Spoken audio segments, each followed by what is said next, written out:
సీతా స్వయంవర సమయం ఆసన్నమైంది.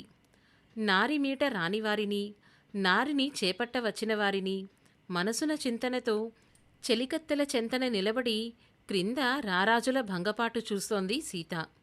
ఎత్తక నేలపడినవాడు, ఎద పగిలినవాడు వస్తున్నారు వెళ్తున్నారు. మేడ అంచున పాదము, మెడ అంచున స్వేదం. సీత మనసున ఉత్కంఠం.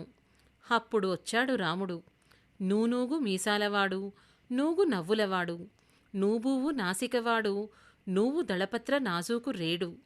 విల్లువైపు అరలిప్త, ఆమెవైపు 6 లిప్తల కాలం చూసి వంగి విల్లుని అందుకున్నాడు. పెళ్ళుమంది విల్లు, జల్లుమంది సీత ఒళ్ళు. భూమిపుత్రి రామపత్ని అయ్యాక ధనువు ఎత్తే ముందు నా జడవేపు తదేకంగా ఎందుకంతసేపు చూశారు?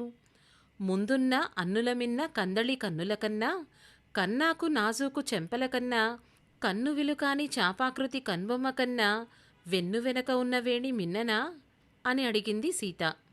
అన్ని అనుమానాలు వద్దే సుగంధకుంతల అన్నాడు రాముడు. వివాహం గుర్తుకు రాగానే సీత ఆలోచనలు వివాహానికి కొన్ని రోజుల ముందు జరిగిన సంఘటన వైపు సాగాయి.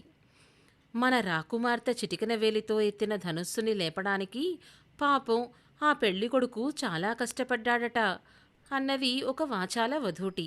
అవునే, యుద్ధం చేయడానికి ధైర్యం కావాలి గాని లేపటానికేముందే, కాస్త బలం ఉంటే చాలు అన్నది వదంతి.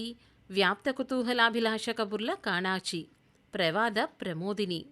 వైదేహి మనసు పరిపరి విధాలా పోయింది. తన భర్త బరువులనెత్తేవాడా? బరిలో ప్రత్యర్థిని గాలిలో లేపే మల్లయుద్ధ నిపుణుడా? అనిలో అరివక్ష విచ్ఛేదనాదక్షుడు కాదా అని కలతపడింది సీత.